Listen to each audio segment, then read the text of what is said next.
Hi ಎಲ್ರಿಗೂ ನಮಸ್ಕಾರ. ಇದೇನಿದು ನಮ್ಮ ಊರ ಹಬ್ಬದ ಫಸ್ಟ್ ಡೇ ಅಂದರೆ ಡೇ 1 ವಿಡಿಯೋ ಆಗಿರುತ್ತೆ. ಇದು ಊರ ಜಾತ್ರೆದು.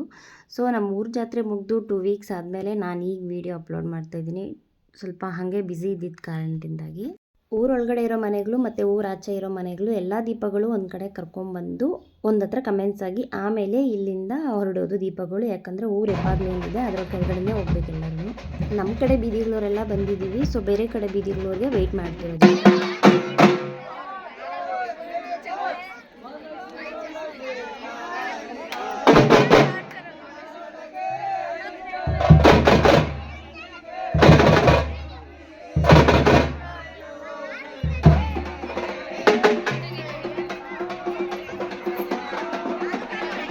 ಈ ಬೀಟ್ಸ್ ಕೇಳಿಸ್ಕೊತಾ ಇದ್ರೆ ಡ್ಯಾನ್ಸ್ ಆಡಬೇಕು ಅಂತ ಅನಿಸುತ್ತೆ, ಬಟ್ ನಾನು ಆಡಲ್ಲ. ಆ ಬೀಟ್ಸ್ನ ಎಂಜಾಯ್ ಅಷ್ಟೇ ಮಾಡಿದೆ ನಾನು.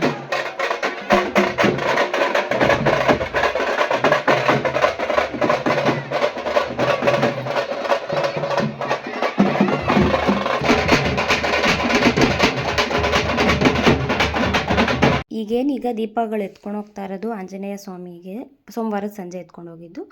ಸೊ ಈಗೇನಿಗೆ ಸೀರೆ ಏನಕ್ಕೆ ಕಾಸ್ತಾ ಇರೋದು ಅಂತಂದರೆ ನಮ್ಮೂರಲ್ಲಿ ಕೆಲವು ಮನೆಗಳಿದ್ದಾವೆ, ಅವ್ರದ್ದು ಮನೆ ದೇವರು ಬಂದು ನಮ್ಮೂರಲ್ಲಿರೋ ಆಂಜನೇಯ ಸ್ವಾಮಿನೇ. ಸೊ ಹಂಗಾಗಿ ಅವರಿಗೆ ಸಪ್ರೇಟಾಗಿ ಸ್ಯಾರಿ ಎಲ್ಲ ಹಾಕಿ ನೆಲದ ಅದರ ಮೇಲೆ ಗೋವಿನ ಪಂಚಾಮೃತ ಹಾಕಿ ಕರ್ಕೊಂಡು ಹೋಗ್ತಾರೆ. ಸೊ ಇವ್ರ ಮನೆಯಿಂದ ಒಂದು ಏನು ತಂಬಿಟ್ಟಿನ ದೀಪ ಎತ್ಕೊಂಡು ಬರ್ತಾರೆ, ಮತ್ತು ಕೈಯಲ್ಲಿ ಹಿಡ್ಕೊಂಡು ದೊಡ್ಡದೊಂದು ದೀಪ ಅದ್ರ ತುಂಬ ಎಣ್ಣೆ ಹಾಕ್ಕೊಂಡು ಇವ್ರ ಮನೆಯಿಂದನೇ ಎತ್ಕೊಂಡ್ಬರ್ತಾರೆ. ಅಲ್ಲಿ ದೇವಸ್ಥಾನದ ಹತ್ರ ಏನು ಮಾಡ್ತಾರೆ ಅಂತ ವಿಡಿಯೋ ಕೊನೆಯದಲ್ಲಿದೆ, ಫುಲ್ ನೋಡಿ ಗೊತ್ತಾಗತ್ತೆ. ಪ್ರತಿ ವರ್ಷವೂ ಇವ್ರ ಮನೆಯಿಂದನೇ ಆ ದೀಪ ತೊಗೊಂಡು ಬರೋದು. ಈಗೇನೀಗ ದೀಪಗಳೆಲ್ಲರೂ ಎತ್ಕೊಂಡು ಹೋಗ್ತಾ ಇರೋದು ಊರಿನ ಹೆಬ್ಬಾಗಿಲು, ಹಂಗೆ ಮುಂದೆಗೆ ಹೋಗ್ತಾ ದೇವಸ್ಥಾನಕ್ಕಷ್ಟೆ. ಹತ್ರನೇ ಇದು ದೇವಸ್ಥಾನ ಇರೋದು.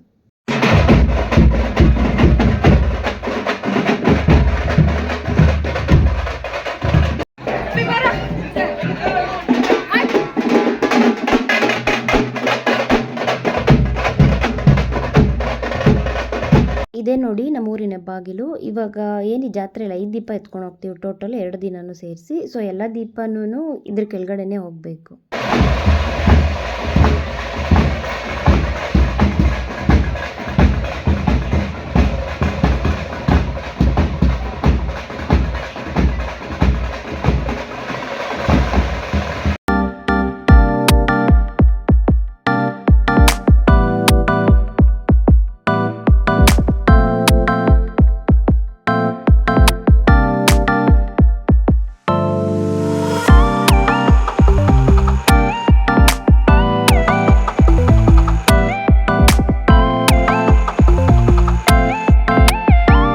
ಜಾತ್ರೆ ಅಂದರೆ ಮ್ಯಾಂಡೇಟರಿ ಡ್ಯಾನ್ಸ್ ಆಡೋದು. ಸೊ ನಮ್ಮೂರು ಬಾಯ್ಸು ಮತ್ತು ಗರ್ಲ್ಸ್ ಆಡಿದ್ದಾರೆ, ನೋಡಿ ಹೆಂಗಿದೆ ಅಂತ.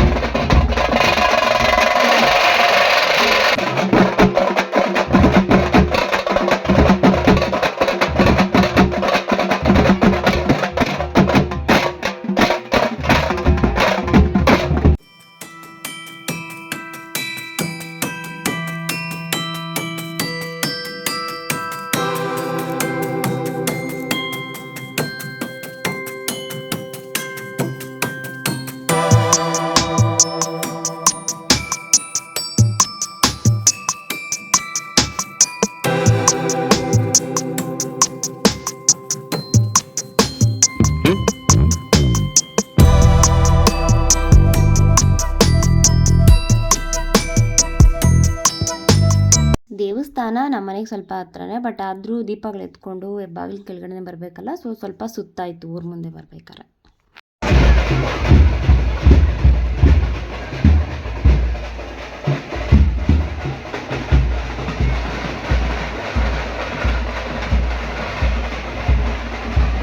ಅಂತೂ ದೇವಸ್ಥಾನದ ಹತ್ರ ಬಂದಾಯಿತು. ಸೊ ಬಂದಾದಮೇಲೆ ದೇವಸ್ಥಾನನ 3 ಸುತ್ತ ಹಾಕಿ ದೀಪಗಳು ಎತ್ಕೊಂಡು ಸೊ ನಾವು ಒಳಗಡೆ ಹೋದ್ವಿ. ಆಮೇಲೆ ಇಲ್ಲಿ ಏನಿದು ಏಣಿ ಹಾಕಿರೋದು ಅಂತ ಅಂದರೆ ಗರುಡಗಂಬ ಇದೆ, ಅಂದರೆ ದೇವಸ್ಥಾನದ ಅಪೋಸಿಟ್ ಗರುಡಗಂಬ ಇದೆ. ಸೊ ಆಗಲೇ ಅಲ್ಲಿ ತೊಗೊಂಬಂದ್ರಲ್ಲ ದೀಪನ, ಅದನ್ನು ತೊಗೊಂಡೋಗಿ ಮೇಲೆ ಇಟ್ಟು ಪೂಜೆ ಮಾಡಿ ಆಮೇಲೆ ನಾವು ಆರತಿನ ದೇವ್ರಿಗೆ ಸಲ್ಲಿಸಿ ಬರೋದು ಮನೆಗೆ. ನಮ್ಮೂರಲ್ಲಿ ಜಾತ್ರೆ ಮಾಡೋದು 3 ಇಯರ್ಸ್ಗೆ ಒನ್ಸು. ಸೊ ಪ್ರೀವಿಯಸ್ ಜಾತ್ರೆ ಮಾಡಿದಾಗ ಅವತ್ತೇ ನಮಗೆ ಕಂಪನಿ ಜಾಯ್ನಿಂಗ್ ಇತ್ತು ನನಗೆ ಫಸ್ಟ್ ಡೇ ಸೋಮವಾರ. ಸೊ ಈ ಕಡೆ ಜಾತ್ರೆಗೆ ಅಟೆಂಡ್ ಆಗಬೇಕಂತನೂ ಇದೆ, ಬಟ್ ಆದರೂ ಆ ಕಡೆ ಅಟೆಂಡ್ ಆಗಬೇಕಂತನೂ ಇದೆ. ಫಸ್ಟ್ ಕರಿಯರ್ ಇಂಪಾರ್ಟೆಂಟ್ ಅಂತ ಸೊ ಅವತ್ತು ಕೇಳಿದ್ರು ಅವರು ಜಾಯ್ನಿಂಗ್ ಆಗ್ತೀರಾ ಅಥವಾ ನೆಕ್ಸ್ಟ್ ಡೇ ಯಾವುದಾದ್ರೂ ಜಾಯ್ನ್ ಆಗ್ತೀರಾ ಅಂತ. ಬಟ್ ಯಾಕೆ ಸುಮ್ಮನೆ ಅದ್ರಲ್ಲಿ ಡಿಲೇ ಮಾಡೋದು ಅಂತ ಹೇಳ್ಬಿಟ್ಟು ಓಕೆ ಅಂತ ಹೇಳಿದ್ದೆ. ಸೊ ಹೋಗಿದ್ದೆ, ಸಂಜೆ ಬಂದಿದ್ದೆ ಅವತ್ತು ನಾನು ಇಂಡಕ್ಷನ್ ಮುಗಿಸ್ಕೊಂಡು. ಸೊ ದೀಪಗಳನ್ನ ಅವತ್ತು ನೋಡೋಕ್ಕೆ ಬಂದಿದ್ದೆ, ಬಟ್ ಈ ಸಲ ನಾನು ಎತ್ಕೊಂಡು ಬಂದಿದ್ದೀನಿ. ಲಿಟ್ರಲಿ ಮನೇಲಿ ಏನಾದರೂ ಒಂದು ಫಂಕ್ಷನ್ ಆಗ್ತಾ ಇದೆಯಂದ್ರೇ ನಾವು ಆಚೆ ಕಡೆ ಎಲ್ಲೂ ಹೋಗೋಕ್ಕಾಗಲ್ಲ. ಇಲ್ಲ ಇದ್ದೀವಿ ಅಂತಂದರೆ ತುಂಬ ಮಿಸ್ ಮಾಡ್ಕೋತೀವಿ. ಅದರಲ್ಲೂ ಊರ ಜಾತ್ರೆ ಆಗ್ತಾ ಇದೆ, ನಾನಿಲ್ಲ ಅಂತಂದರೆ ಅವತ್ತು ಸುಮ್ಮನೆ ನನ್ನ ಬಾಡಿಯಲ್ಲಿ ಪ್ರೆಸೆನ್ಸ್ ಇತ್ತಷ್ಟೇ, ನನ್ನ ಮೈಂಡೆಲ್ಲ ಎಲ್ಲೈತೆ, ಏನು ಮಾಡ್ತಾಯಿದ್ದಾರೆ, ಹೋದ್ರಾ, ಏನು ಮಾಡ್ಕೊತಾರೆ ಪ್ರಿಪ್ರೇಷನ್ಸ್ ಅಂತೆಲ್ಲ. ಹಿಂದಿನ ಸಲ ಜಾತ್ರೆನ ಸ್ವಲ್ಪ ಗ್ರ್ಯಾಂಡಾಗಿ ಮಾಡಿದ್ವಿ, ಬಟ್ ಈ ಸಲ ಜಾತ್ರೆನ ಸ್ವಲ್ಪ ಸಿಂಪಲಾಗಿ ಮಾಡ್ತಿದ್ದೀವಿ. ಯಾಕೆ ಅಂತಂದರೆ ನಮ್ಮ ಅಕ್ಕಗೆ ಮದುವೆ ಫಿಕ್ಸ್ ಆಗಿದೆ, ನೆಕ್ಸ್ಟ್ ಅಂದರೆ ಜೂನಲ್ಲಿರುತ್ತೆ. ಸೊ ಮತ್ತೆ ಆಗೆಲ್ಲ ಮತ್ತೆ ಮರಳಿ ಊಟ ಮಾಡಬೇಕಲ್ವಾ, ಸೊ ಮತ್ತೆ ಖರ್ಚು ಅಂತ ಹೇಳ್ಬಿಟ್ಟು ಜಾತ್ರೆನ ಸಿಂಪಲಾಗಿ ಮಾಡಿಕೊಂಡು ಮರಳಿ ಊಟನ ಸ್ವಲ್ಪ ಗ್ರ್ಯಾಂಡಾಗಿ ಮಾಡೋಣ ಅಂತ ಅಂದ್ಕೊಂಡಿದ್ದೀವಿ. ಸ್ವಾಮಿಗಳು ಈ ಗರುಡಗಂಬಕ್ಕೆ ಪೂಜೆ ಮಾಡಿ ಆಮೇಲೆ ನಮಗೂ ಎಲ್ಲ ಆರತಿ ಕೊಟ್ಟು, ಸೊ ಇವಾಗ ಅದನ್ನೇನು ದೀಪ ಎತ್ಕೊಂಡು ಬಂದಿದ್ರಲ್ಲ ಅವರು, ಸೊ ಅವರು ಇದನ್ನು ಗರುಡಗಂಬನ 3 ಸುತ್ತು ಹಾಕಿ ಇದನ್ನು ತೊಗೊಂಡೋಗಿ ಗರುಡಗಂಬದ ಮೇಲೆ ಇಡ್ತಾರೆ. ಅದಾದಮೇಲೆ ಒಳಗಡೆ ಆಂಜನೇಯ ಸ್ವಾಮಿಗೆ ಪೂಜೆ ಆಗುತ್ತೆ. ಪೂಜೆ ಮಹಾಮಂಗಳಾರತಿ ಎಲ್ಲ ಆದಮೇಲೆ ನಾವು ದೀಪನ ಬೆಳಗೋದು. ನಮ್ಮ ಬಾಸ್ನ ಪ್ರೇ ಮಾಡ್ಕೊಳ್ಳಿ ಅಲ್ಲಿಂದನೇ. ಮತ್ತೆ ಡೇ 2 ವಿಡಿಯೋದಲ್ಲಿ ಸಿಗೋಣ. Thank you, bye.